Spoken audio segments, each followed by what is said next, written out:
All right, so does anyone have any questions for Rick? I do.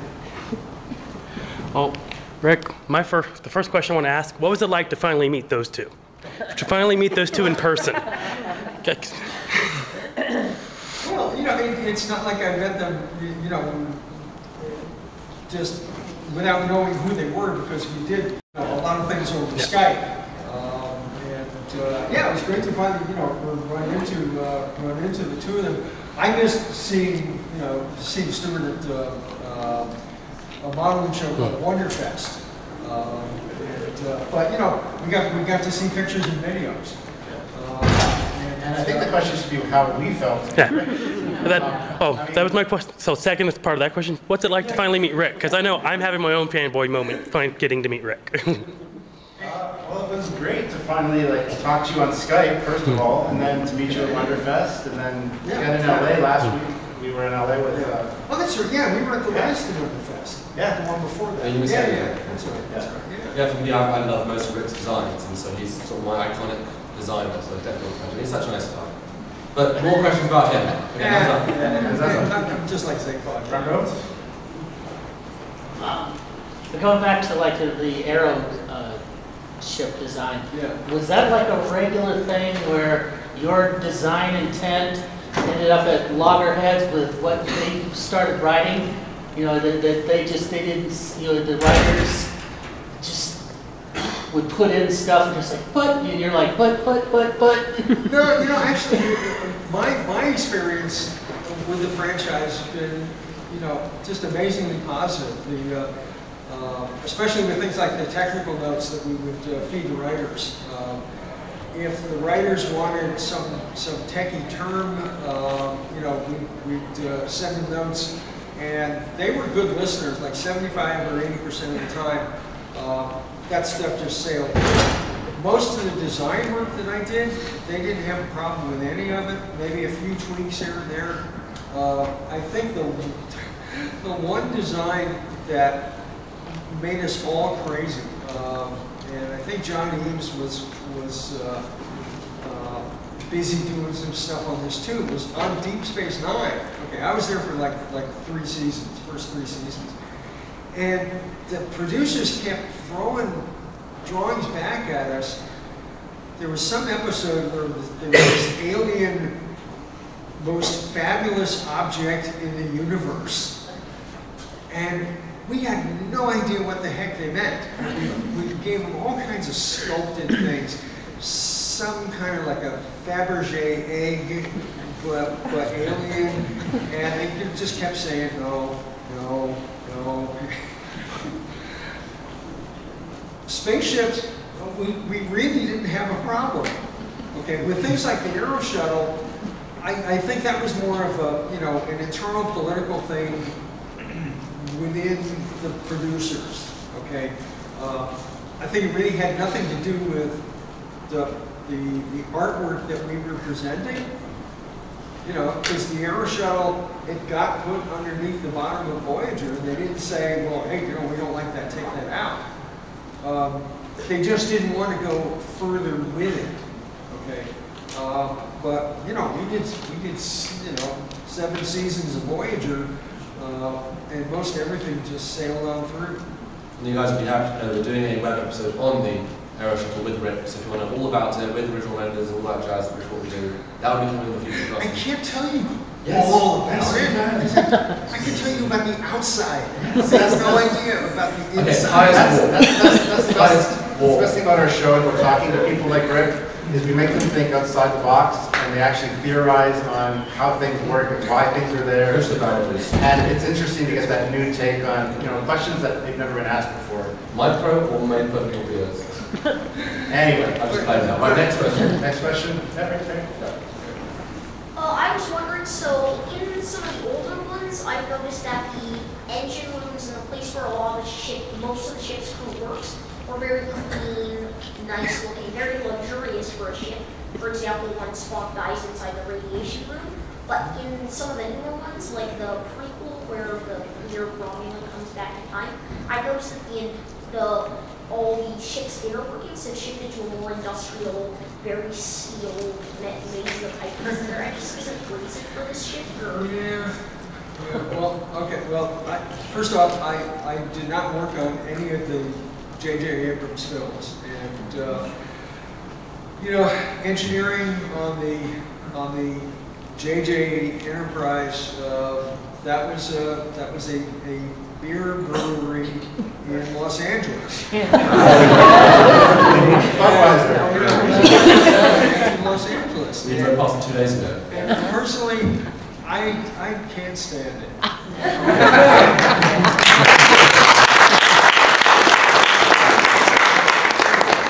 To me, it doesn't make any sense at all. It doesn't scale out properly. It's, you know, I mean, you know, steel beams and hand wheels for valves and things. No, I can sort of understand why they did it, but I personally can't stand the end result. With things like the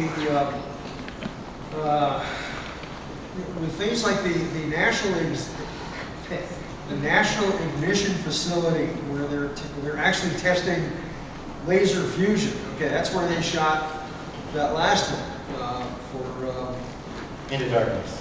Into Darkness. Okay, I mean that was an actual science laboratory where they're doing real laser fusion. That I can accept a little bit more. Okay, but not, you know, nothing with rusting I-beams. You know, in all fairness, there was a budget. The giant hamster tube sort of. In all fairness, there was a budget to build an engineering room for JJ, but they kind of went over budget, so they had to scramble last minute, so they just used So they went super real instead, and it's not real stuff. I'm a modeler, and one of the tough things about space models is weathering.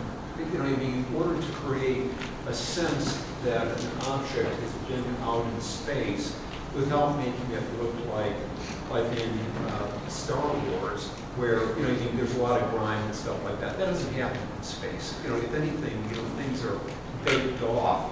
Surfaces and paint is baked off. Yep. How do you deal with that? Well, you know, if you go back to the original 11-foot Enterprise from the first TV show, okay, there's some weathering on it. The restoration that I was part of over the last 6-7 months or so, we really tried to tone down the streakiness of the paint. The paint crew. There were, you know, 3 folks from ILM who, you know, they understand this stuff. The hull was repainted with the exception of the top of the saucer. Okay, that they're leaving as sort of a historical record of what the model makers did 50 years ago. The rest of the hull has been strengthened, and new graphics, new hull coloring, to try to get it into really the same shape that it was when it first came out of the model shop back in LA. But to answer your question about actual weathering, okay, we might be able to accept some directional streakiness and that sort of thing if you're talking about high impulse space travel. If you're going through the asteroid belt, if you're going through Saturn's rings, if you're going through a planetary atmosphere, you know, we may see things like that. Okay, I try to drag in some of my science knowledge to say, okay, yes, we are, you know, especially in Star Trek, which has, you know, very much an aircraft and naval tradition, especially, you know, with folks like Matt Jeffries, who designed the original ship. Matt was a pilot. Matt understood a lot of this stuff. And, you know, so can we airbrush some streakiness to it, some, you know, some degradation in the hull plating or the hull coatings? You know, I would rather see that than a pristine hull, you know, a decade in from dry dock. Next question. So for the nacelles in Voyager, where did you get the idea to have them pivot up to go into warp, and what was the practicality in that? I'm just wondering. Well, the producers wanted something on the ship to move. I mean, they wanted something to articulate. It could have been the nacelles, it could have been a loading ramp, it could have been some kind of antenna, it could have been... Fins. I gave them at least 8 or 9 different little sketches. There could have been, let's say, thruster doors that opened up on the outsides of the nacelles. Okay, you open those doors and suddenly, whoosh, you get this huge blast of power. And they considered all of that, but then they said, no, let's make the pylons pivot. Okay, I put a hinge line on the pylons. Tried to fit the impulse engine blocks in there as well, and it sort of kind of worked. So it wasn't my idea; it was a directive. Okay. Thank you. You said that you did the blueprints for Voyager. Did that include the maze of Jeffrey's tubes, or was that a set design thing? Well, the blueprints that I did were the external. They were just the model. The set designers back at the art department, you know, these guys knew their architecture. They knew, you know, how to work with the carpentry mill to get, you know, all of this stuff built, and painted, and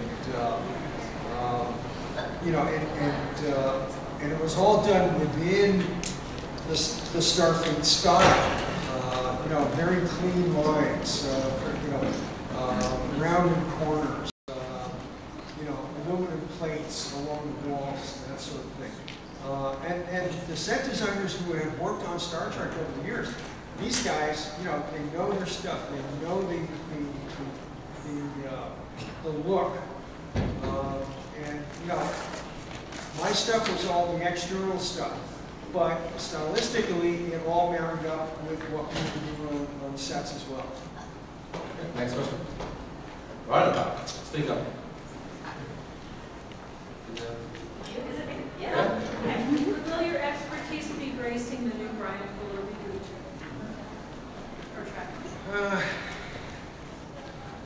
I have not been asked to work on the new show, which will be done in Canada. I have my passport, and, you know, Brian knows that, and the art directors know that, but you know, they have their choices for their art department already, and I will just give them a big thumbs up.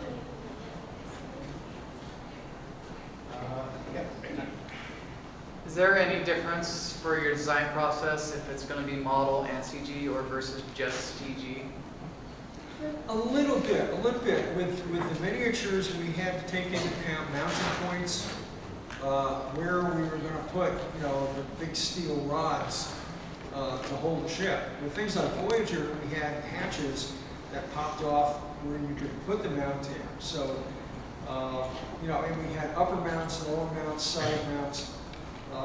So if you wanted to shoot the underside of the ship, you had to you know, to either hang it from above or turn the whole setup on its head, okay, and film that way, okay, and they've done that. With CG, there's no mounts. With the physical miniatures on, again, Voyager was like one of our last major ships where we had to build in all the mount points. We also had to build in electronic pick-off plugs where you know, all of the lighting power can't come in from just one place. Sometimes they had to plug into the top, sometimes they had to plug in from the side, as well as the mounts. So you know, they had special multi-wire plugs that would you know, you would take this like a sensor pallet. You would unscrew the sensor pallet from the top of Voyager, plug the plugs in, and suddenly you got on the lighting. With CG, not so much. Not so much. CG models have the added benefit of being able to squash and stretch, turn into particles and spin around, and all of the great CG and video effects can be applied without having to worry am I going to damage this $200,000 miniature. So CG, yeah, it's a good thing. Okay, last question. Go with the right hand. So, about your question earlier, as well as actual space weathering, what were you doing for the engine weathering? Because that could, or not engine weathering, engine discoloration, did you have much of that in the Well, with things like the impulse engines, okay, the exhaust is supposedly coming from a deuterium fusion reaction, either laser-induced or electron beam-induced. So you get into this. The exhaust is very clean. You might get some heating effects, but we didn't really tell the model makers, hey, spray in a little bit of bubbled paint, because that really didn't become an issue. With things like the warp engines, the blue glow coming off the nacelles, it was all just clean energy. So, yeah, it's pretty cool. And I also noticed that you don't have like many parts like in the side of the blade of the thruster, they just go straight out the back. Yeah, well, some of the thrusters could have been chemical engines, but we like to think they are more micro fusion. We don't even have real fusion yet. Here I'm talking about miniature fusion engines, about the size of coffee cup. So I gotta say, I really love your questions. You're like a future Trekyards guy.